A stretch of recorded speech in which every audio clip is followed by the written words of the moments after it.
예, 여러분 안녕하십니까? 드론 자격증 과정 교육을 시작하도록 하겠습니다.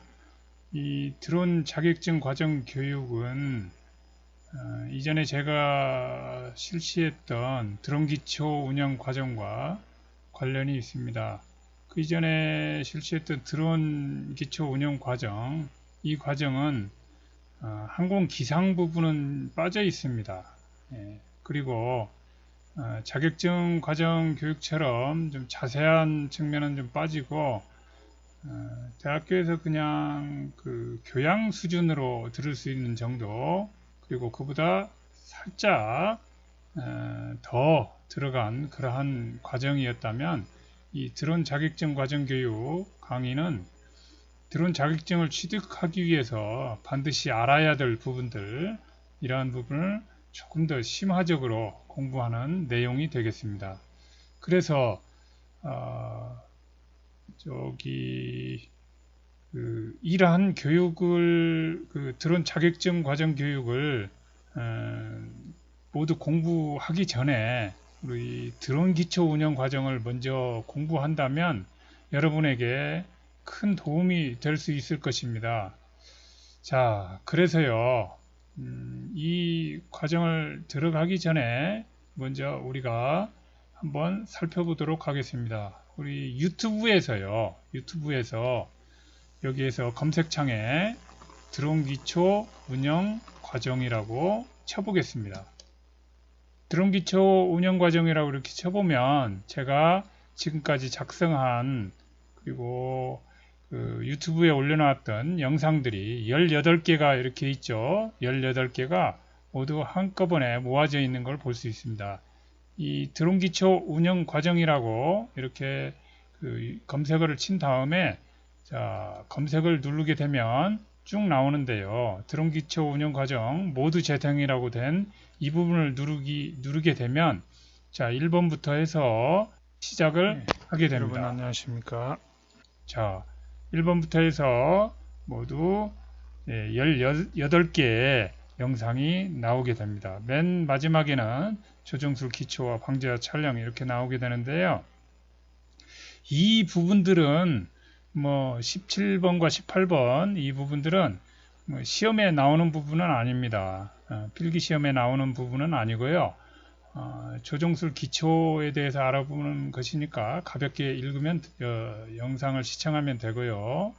1번에서 16번까지 이 내용들을 뭐 나 이거 공부해야 돼 하고 계속 보면 지루하겠죠. 그래서 이 부분은 그냥 가볍게 계속 반복적으로 들으시면 우리가 자격증 공부를 하는데 커다란 도움이 되겠습니다.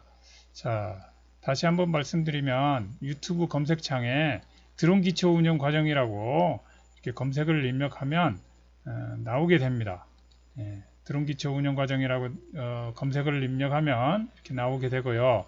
여기 모두 재생이라고 된 드론 기초 운영 과정을 누르게 되면 순차적으로 1번부터 해서 18번째까지 영상이 이렇게 뜨게 됩니다. 그러면 순차적으로 다 모두 영상을 시청해도 좋고요. 또는 핸드폰에서, 스마트폰에서 그냥 틀어놓고 시간 날 때마다 이렇게 선별적으로 각 소 제목이 여기 모두 달려 있으니 여러분들이 이거를 선별적으로 모두 시청하셔도 되겠습니다. 자, 그래서 이번 강의에서는 드론 기초 운영 과정이 아니고 이제부터는 드론 자격증 과정 교육이 되겠습니다. 자, 맨 첫 번째로 무인 멀티콥터 운용에 대해서 살펴보겠습니다. 자, 우리가 드론 자격증 과정 교육에서는요, 드론 자격증 과정 교육에서는 무인 멀티콥터 운용뿐만이 아니고 여러 부분들을 우리가 살펴보게 되는데요. 자, 다시 한번 살펴보도록 하겠습니다. 잠깐만요. 자, 제가 그 만들어낸 편한 교재에 의하면 교재가 물론 있으신 분도 있고 학생들의 경우는 없는 경우도 있고 한데, 자, 학생들의 경우도 제가 이 교재를 그 파일로 해서 배포하도록 하겠습니다. 자, 제일 먼저 차례를 보게 되면 무인 멀티콥터 운용이 나오죠.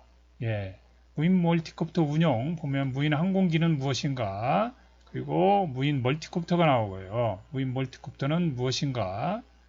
우리가 흔히 무인 멀티콥터를 드론이라고 부르죠. 많이 이렇게 지칭하고 있습니다. 그래서 무인 멀티콥터가 나오고요. 세 번째, 무인 항공기 안전관리. 예, 안전관리를 어떻게 할 것인가, 항공정보 시스템, 예, 그리고 법률 주요 사항, 이렇게 해서 무인 멀티콥터 운영을 먼저 살펴보도록 하겠습니다. 예, 이게 끝나면 두 번째는 이제 비행 원리가 나오죠. 비행 원리를 우리가 알아보도록 하겠습니다. 다음으로는 항공 기상을 배우게 되겠고요. 이 항공 기상은 고등학교 교과서 지구과학, 이 교과서를 보면 매우 쉽게 설명이 되어 있어요. 그래서 고등학교 교과서인 지구과학 교과서를 보게 되면 훨씬 더 이해가 쉽습니다. 그리고 마지막으로 항공 법규에 대해서 우리가 알아보고요. 자, 연습 문제 풀이를 맨 마지막에 진행하게 되겠는데, 이 연습 문제는 비단 제가 교재를 배포한 연습 문제뿐만이 아니고 다른 인터넷에 잘 나와 있는 연습 문제도, 기출 문제, 그리고 예상 문제도 살펴보도록 하겠습니다. 자, 그래서 오늘의 첫 강의는 이 무인 멀티콥터 운용, 그 중에서도 무인 항공기에 대해서 간략히 살펴보고 무인 멀티콥터까지 살펴보는 게, 무인 멀티콥터에서도 모두 다 살펴보는 건 아니죠. 그래서 여기까지 살펴보는 게 오늘의 강의 주제입니다. 예, 다시 PPT로 돌아오도록 하겠습니다. 그래서 무인 멀티콥터 운용, 자, 무인 항공기, 예, 그리고 무인 멀티콥터 일부분에 대해서 알아보도록 하겠습니다. 자, 제일 먼저 무인 항공기에 대해서 알아보겠습니다. 무인 항공기, 영어로 여러 가지 이름이 써져 있죠. Unmanned Aerial Vehicle 또는 Unmanned Aerial System, 자, Remote Piloted Vehicle 또는 Remote Piloted Aerial Vehicle, 뭐 이렇게 영어 제가 다 설명할 필요는 없잖아요. 예, 뭐 S가 들어간 건 주로 시스템이고, 이런 것들을 우리가 무인 항공기라고 하고 또 간략하게 드론이라고 우리가 얘기를 하고 있습니다. 예. 그래서 무인 항공기 드론의 역사를 보면 1920년대 군사용으로부터 출발했죠. 영국에서 그 격추용, 그러니까 항공기를 격추시키기 위해서 먼저 격추용으로 만들어 놓고 시작을 했는데, 이게 점점 발전을 하게 됐죠. 그래서 2000년대에 들어와서는 군사용뿐만이 아니고 일반 민간들도 사용하는 상용화가 크게 이루어져서 우리 주변에서 많은 드론들을 볼 수가 있죠. 무인 항공기 분류를 보면 날개 형태가 어떻게 되느냐에 따라서 고정익, 회전익, 그리고 특수 형태, 틸트 로터도 있죠. 기타 여러 가지 분류의 모양이 있습니다. 아까도 설명드렸듯이 드론 기초 운영 과정, 여기를 살펴보면 날개 형태에 따라서 설명한 제 동영상이 있으니까 참고하시기 바랍니다. 그래서 다시 한번 말씀드리지만 이 드론 자격증방 교육, 이 영상을 시청하기 전에 먼저 드론 기초 운영 과정, 그 영상을 먼저 시청하고 이 영상을 보게 되면 훨씬 이해가 쉽습니다. 그렇게 하시기를 바랍니다. 그리고 무인 항공기라고 했지 않습니까? 그래서 비행 반경이 얼마나 되느냐에 따라서 근거리, 단거리, 중거리, 장거리 이렇게 나눌 수 있습니다. 비행 고도도 마찬가지고요. 저고도, 중고도, 고고도. 자, 6.2와 13.95km를 기준으로 이 밑에는 저고도, 그 사이는 중고도, 그 다음에 그 위로는 고고도가 되겠습니다. 고고도는 주로 성층권이겠죠. 자, 크기는 초소형, 미니급, 중소형 뭐 이렇게 쭉 나눠져 있는데 우리가 흔히 교육하는 기체 드론을 대형이라고 얘기하는데 이 무인 항공기 분류에 의하면 그건 대형이 아니고 미니급인 거죠. 예. 자, 다음 두 번째로는 무인 멀티콥터에 대해서 알아보도록 하겠습니다. 자, 무인 멀티콥터에서 알아볼 사항들이 우리가 많은데요. 자, 무인 멀티콥터에서 알아볼 사항들은 이와 같이 기체의 형태는 어떻게 되는지, 앞서 어떻게 사용되고 있는지, 기체의 형태는 어떤지, 그리고 프로펠러, 추진 시스템의 일부죠. 프로펠러는 어떻게 되는지, 자, 모터는 어떻게 되는지, 이런 것들을 우리가 살펴보아야 됩니다. 자, 그런데 제일 먼저 이러한 것들을 다 살펴보기 전에 먼저 무인 멀티콥터는 무슨 말인지 먼저 보도록 하겠습니다. 당연히 헬리콥터의 일종으로 보면 됩니다. 헬리콥터라는 말이 우리가 그냥 줄여서 컵터라고도 하죠. 컵터. 자, 두 번째 여기를 보면 우리가 멀티콥터 할 때 멀티 플러스 컵터인데 원래 어원적으로 봐서는 이렇지 않다는 얘기죠. 우리가 뭐 광고하는 건 아닙니다만 뭐 헬리콥터 파이로를 기준 이렇게 얘기를 하죠. 그때 이 헬리코라는 말이 바로 나선형 꼬아진 걸 헬리코라고 그러죠. 그리고 날개를 라틴어 프롭테론에서 나왔습니다. 그래서 두 개를 합해가지고 꼬아진 날개, 헬리콥터가 되는 거죠. 이렇게 헬리콥터란 말이 일반화되면서 콥터, 원래 콥터는 아니죠. 그런데 헬리콥 플러스 프롭테론인데 여기에서 콥터라는 말이 헬리콥터와 같은 걸 의미하게 되고 그래서 앞에 멀티차를 쓸것이 얹어서 멀티콥터라는 말이 되겠죠. 자, 그래서 무인 멀티콥터는 바로 이 헬리콥터 일종인 멀티콥터이고요. 거기에 리모트 파일럿이됩니다. 그러니까 조종자가 탑승하지 않고 멀리서 조종하는 것이죠. 그게 바로 무인 멀티콥터죠. 그런데 이 무인 멀티콥터가 여러 가지 임무를 수행할 수 있는 거죠. 그 임무 중에 하나가 바로 FPV죠. FPV는 그 영상을 따로 이렇게 본다는 의미죠. 탑승하지 않고 그리고 떨어져 있으면서 이 영상을 시청할 수 있는 걸 바로 FPV라고 합니다. 자, 그래서 FPV의 대표적인 영상 촬영 드론을 우리가 보고 있습니다. 광고하는 건 아니지만 DJI의 인스파이어 드론이죠. 그리고 이 인스파이어 드론은 듀얼 리모팅이 가능합니다. 그러니까 한 대는 이 기체를 조종하고요. 움직이는 걸 조종하고 또 한 대의 조종기는 아래에 있는 이 카메라를 조종한다는 것을 의미합니다. 다시 돌아오겠습니다. 우리가 무인 멀티콥터에 대해서 알아보고 있어요. 그래서 무인 멀티콥터는 무엇인가? 어떤 것을 무인 멀티콥터라고 하는가 하는 걸 지금 살펴보고 있죠. 그런데 이런 무인 멀티콥터에는 여러 가지 종류가 있습니다. 그러니까 무인 멀티콥터가 행하는 일들, 이걸 가지고 무엇을 할 수 있는가를 알아보는데 그 중에 하나가 FPV가 가능하다는 거죠. FPV는 바로 자, 여기 보게 되면 여기 눈이 있어요. 이렇게 눈이 달려 있습니다. 이 눈으로 이 앞에 있는 영상을 촬영해서 기체를 조종하는 사람에게 이 좌측에 있는 기체가 바로 조종자, 기체를 조종하는 사람의 그 리모트 컨트롤러라고 하게 되면 조종기라고 하게 되면 여기에 이 앞에 있는 두 개의 눈에서 찍은 영상을 우리가 FPV 영상으로 볼 수 있습니다. person view죠. first person view입니다. 그러니까 1인칭 시점. 우리가 기체를 조종할 때는 3인칭 시점으로 조종하는데 내가 실제로 탑승한 것처럼 본다는 게 FPV거든요.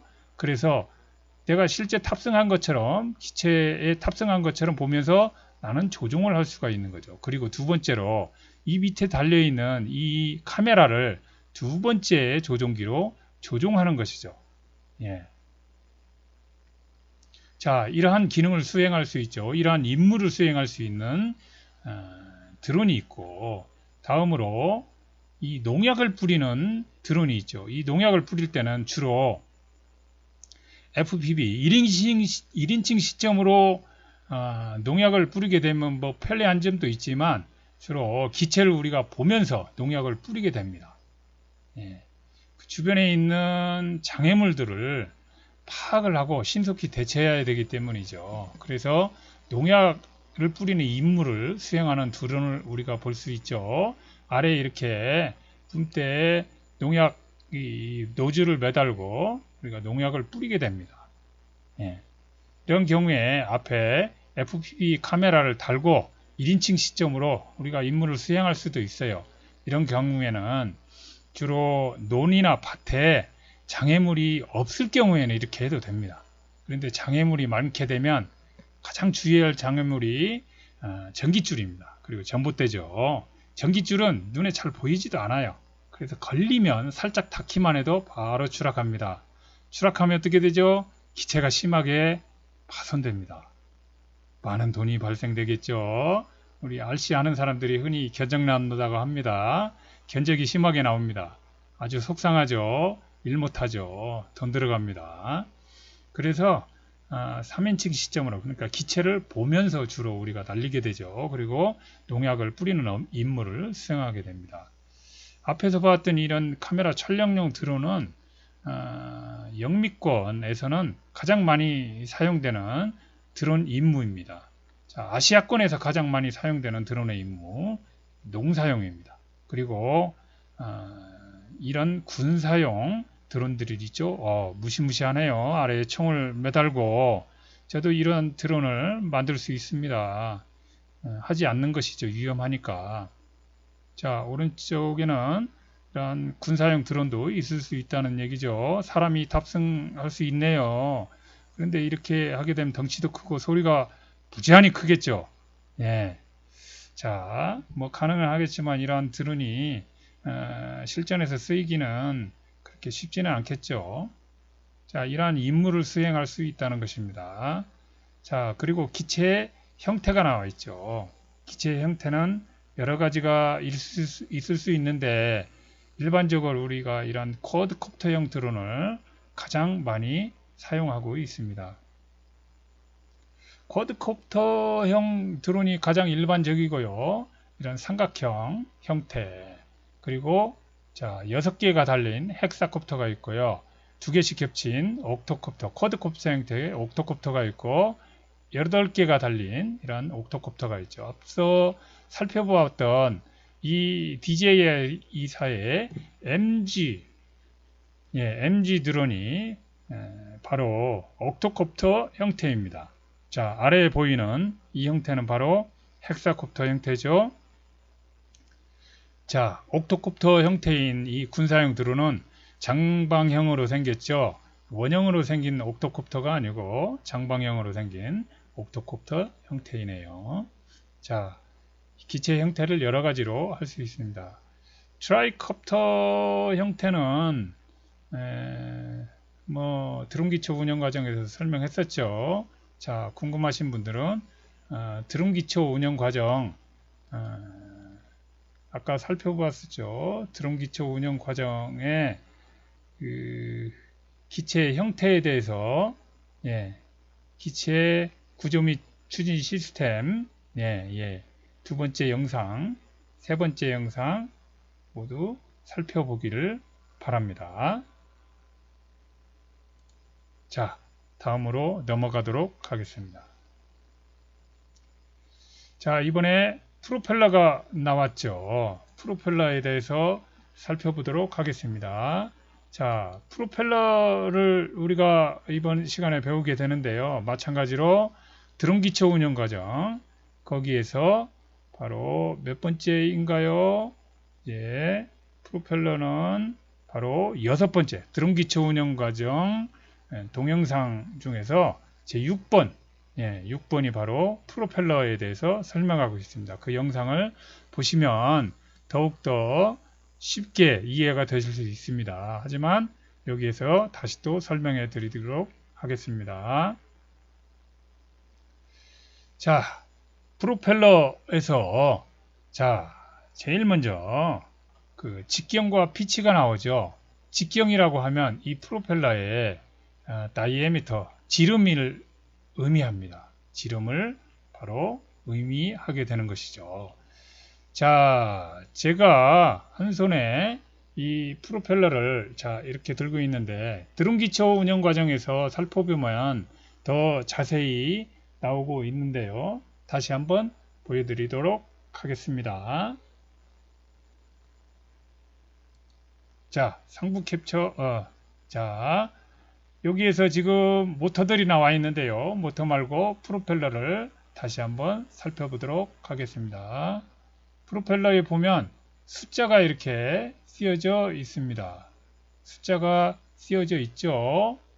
자, 여기에 보면 숫자가 이곳과 이곳에 쓰여져 있습니다. 이 숫자를 다시 한번 볼까요? 자, 8 곱하기 몇이라고 돼 있죠? 8 곱하기 4라고 돼 있네요. 여기에 보면 8인치, 4인치 이런 의미입니다. 그리고 옆에 있는 2는 일렉트릭이죠. 전동 모터에 사용하라 이런 얘기죠.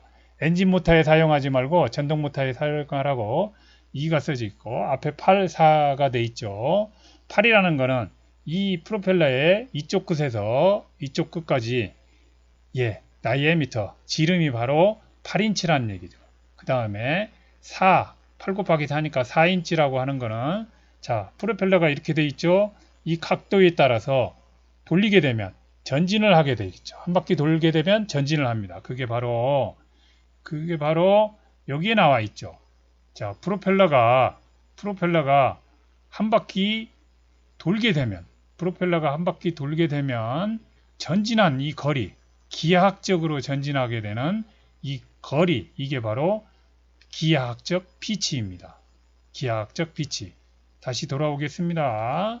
이 프로펠러에서 다시 볼까요? 이 프로펠러에서 여기에 써져 있는 숫자 8 곱하기 4라고 되어 있죠. 8 곱하기 4에서 뒤에 있는 4라는 숫자가 바로 그 숫자가 기하학적 피치인 것이죠. 기하학적 피치인 것입니다. 그러니까 이론적으로 4인치가 나간다는 것이죠. 어떻게 해요? 프로펠러를 한 바퀴 돌리게 되면 이론적으로 4인치를 전진할 수 있다. 이런 얘기죠. 자, 그러면 유효 피치는 무엇이냐? 유효 피치라는 것은 실제적으로 4인치를 전진할 수는 없다는 얘기입니다. 왜요? 이론적으로는 4인치 그렇게 설계를 해놨지만 슬립이 발생합니다. 공기의 마찰이 있죠. 공기의 마찰에 의해서 4인치가 모두 전진하지는 못해요.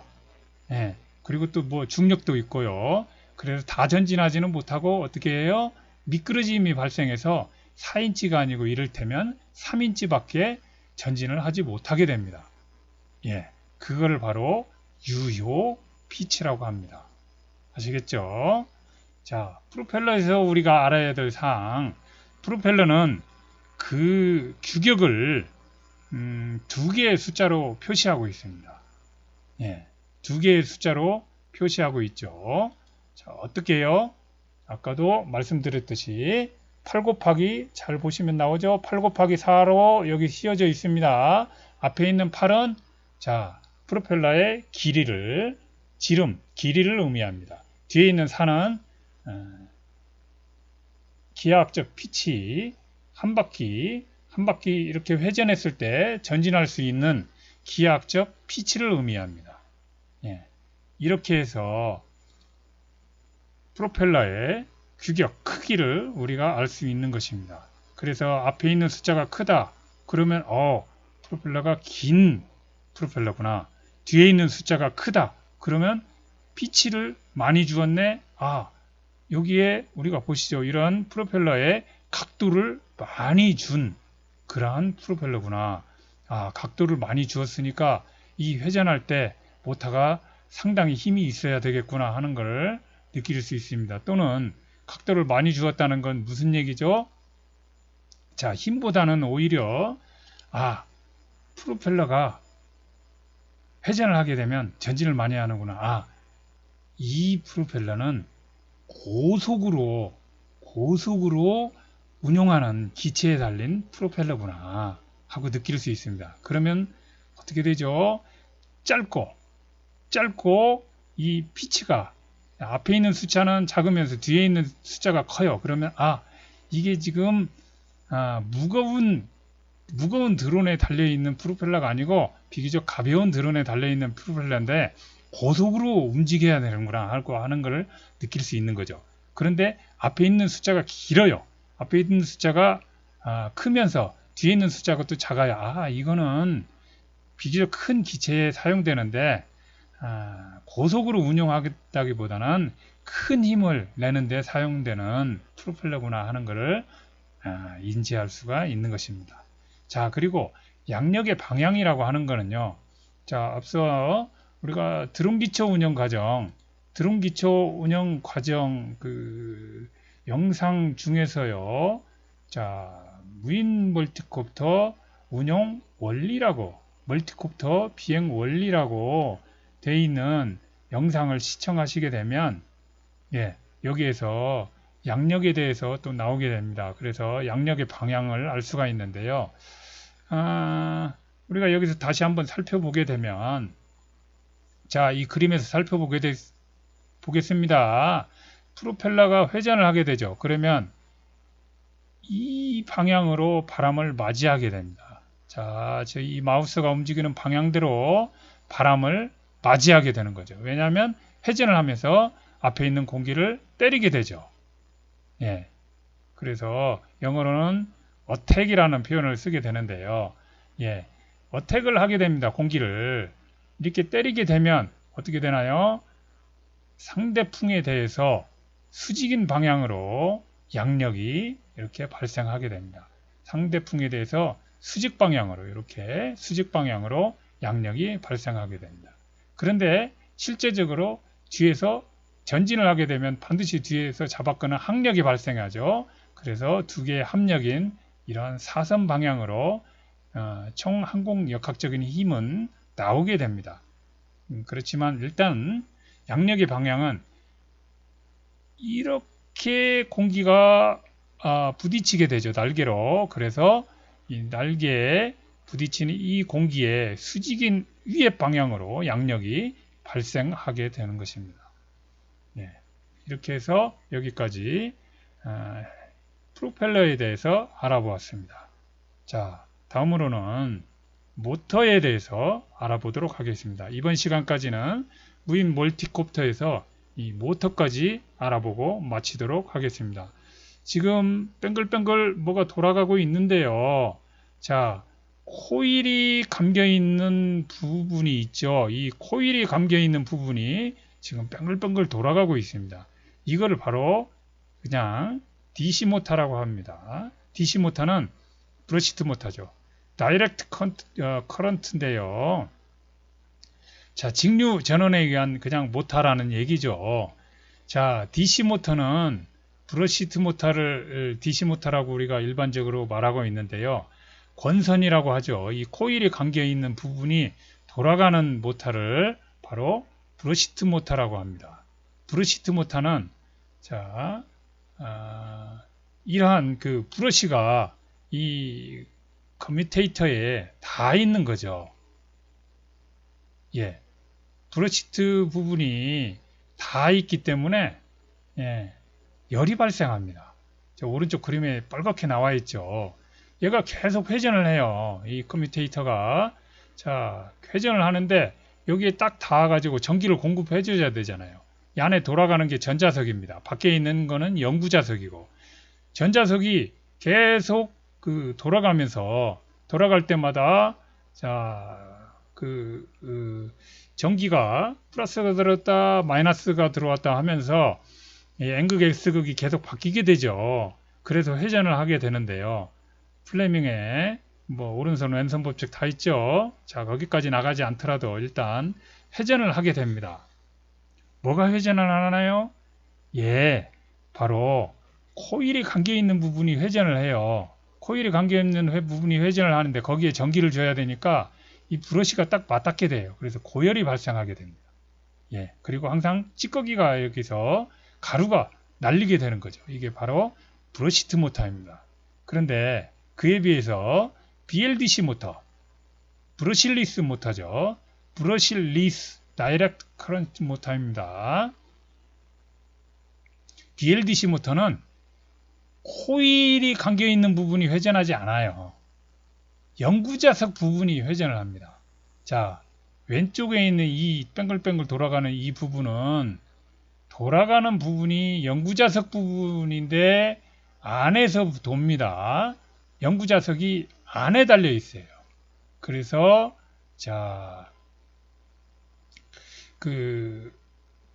이너 로테이션입니다. 속이 도는 모터 형태이고요. 자, 오른쪽에 있는 거는 아우터 로테이션입니다.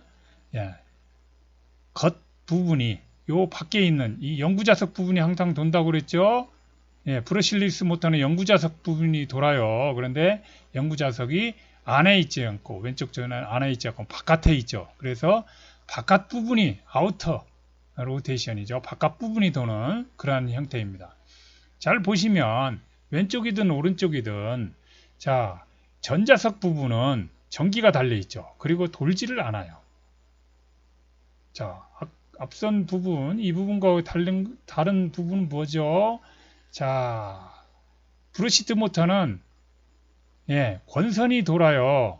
코일, 전자석 부분이 돌아요. 코일 감겨 있는 게 돌아요. 그러다 보니까 감겨 있는 부분에 전기를 공급하기 위해서 이 브러시가 반드시 있어야 되고, 이 브러시가 여기에 딱딱딱딱 하면서 계속 회전하고 열이 발생하고 그렇죠? 닳고 없어집니다. 그런데 이 BLDC 모터, 브러실리스 모터, BLDC 모터는 이 영어로 아셔야 돼요. 다시요. 앞서는 그냥 DC 모터라고 하죠. 브러시트 모터. 예, 여기는 BLDC 모터입니다.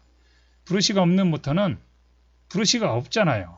그래서 전자석 부분에 삼상 전기. 무슨 전기요? 삼상입니다. 사인파형. 이렇게 된 사인파형 3개가 계속 번갈아서 들어가죠. 삼상 전기가 여기 들어가는데 이 전기의 접점 부분이 따로 없어요. 그냥 얘는 가만히 있는 거예요. 예, 가만히 있고 뭐가 돌아요? 영구자석 부분이 도는 것입니다. 이게 바로 BLDC 모터입니다. 자, 화면을 다시 또 보도록 하겠습니다. 여기 나와 있는 것들이 바로 얘는 DC 모터입니다. 예, 브러시가 달려 있죠. 자세히 가까이 보도록 하겠습니다. 얘가 이렇게 돌아가죠. 예, 얘가 이렇게 돌아가요. 이렇게 돌아가면 안에 코일이 지금 돌아가는 게 보이죠? 코일이 지금 돌아가고 있어요. 코일이. 여러분 다 보이시죠? 코일이 돌아가고 있어요. 자, 그리고 선이 플러스 마이너스 2개 나와 있죠. 이게 바로 일반적인 브러시트 모터, DC 모터인 것입니다. DC 모터는 이렇게 코일이 돌아가고 있어요. 그리고 2개의 선이 나와 있죠. 그런데 브러실리스 모터는 어떻게 돼요? 브러실리스 모터, 이 3개가 바로 브러실리스 모터입니다. 브러실리스 모터는 이렇게 3개의 선이 있습니다. 3개의 선이 있죠? 3상의 전기가 흐릅니다. 이 모터는 브러시트 모터는 2개의 선이죠. 직류전원이 그냥 들어가는 것이에요. 예. 그런데 브러실리스 모터는 직류전원이 아니죠. 3상의 전기입니다. 교류전기라고 표현, 그 얘기는 좀 더 전문가적인 얘기이기 때문에 넘어가도록 하겠습니다. 자, 3상 전기가 이렇게 3개의 선이 들어갑니다. 브러실리스 모터는 선이 몇 개요? 3개. 별 5개가 아니고 선 3개. 브러시트 모터는 선 2개. 아시겠죠? 자, 브러실리스 모터입니다. 여기도요. 브러실리스 모터. 여기를 잘 보세요. 자, 돌아가는 부분이 뭐가 돌아가나요? 영구자석 부분이 돌아가죠? 코일은 돌아가지 않아요. 그렇죠? 예. 그런데 선 지금 3개죠? 선 3개는 어디서 나왔어요? 여기가 바로 ESC입니다. 나중에 드론 기초 운영 과정에서도 나오죠. 드론 기초 운영 과정 어디에 나오나요? 드론 추진 시스템. 자, 3번 영상을 보면 나오게 됩니다. 자, 여기서 다시 설명드리겠습니다. 자, ESC에 전기를 공급해 주는 거는 자, 직류전기입니다. 2개의 선이 들어갔죠. 예. 들어가서 삼상 전기를 여기서 뽑아내게 되죠. 그래서 모터에 전달해 주는 게 되는 것입니다. 이게 브러실리스 모터죠. 자, 이 선은 나중에 다시 ESC에서 별도로 설명드리겠습니다. 자, 모터가 이렇게 돼 있죠. 좀 더 큰 ESC가 여기 이렇게 있고요. 전기를 이렇게 공급받아서 삼상의 전기로 바꿔서 모터에 공급해 주게 되는 것이죠. 자, 모터를 보겠습니다. 이거는 우리가 자격증을 취득하기 위해서 배우게 되는 드론 조종술에서 사용하게 되는 큰 모터입니다. 자, 이 모터를 자세히 보시면 자, 이렇게 돼 있습니다. 자, 보이나요? 회전을 하는데 코일이 안에 감겨 있고 영구자석 부분이 회전을 하게 되죠. 코일에 있는 부분은 회전을 하지 않습니다. 코일 부분은 회전을 하지 않아요. 자, 그리고 여기 있는 숫자를 잘 살펴보도록 하겠습니다. 잘 보이시나요? 안 보이시나요? 네. 여기 보면 130kV 나와 있고, 예, 앞에 있는 숫자가 또 여기 있죠. 뭐라고 쓰여져 있나요? 예, 60, 잘 보이나요? 6011 하고 써져 있습니다. 이렇게 하면 좀 더 잘 보이나요? 예, 여기에 6011이라고 써져 있죠. 6011. 그러면 60과 11로 구분되어지는 겁니다. 다시요. 여기에 6011이라고 써져 있죠. 모타의 규격을 6011 쓰여져 있는데 다시 한번 화면으로 PPT 화면으로 돌아가 보도록 하겠습니다. 자, PPT 화면에서 6011이라고 했으면 스테이터 위드스죠. 이 권선이 감겨 있는 전자석 부분에 이 지름, 이게 아까 봤던 6011의 60입니다. 6인치라는 얘기죠. 예. 자, 이 모터에 이 안에 권선이 감겨 있죠.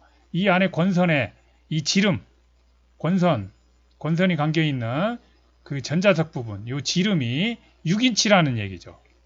60. 그리고 11은 무엇이냐? 스테이터의 높이입니다. 여기에 높이인 것이죠. 그래서 이 모터의 규격이 6011이면 이 안에 있는 권선 감겨 있는 이 권선, 요 전자석 부분에 지름이 60이고 이 권선 감겨 있는 전자석 부분의 높이가 바로 1.1인치라는 것입니다. 다 이해하셨죠? 예.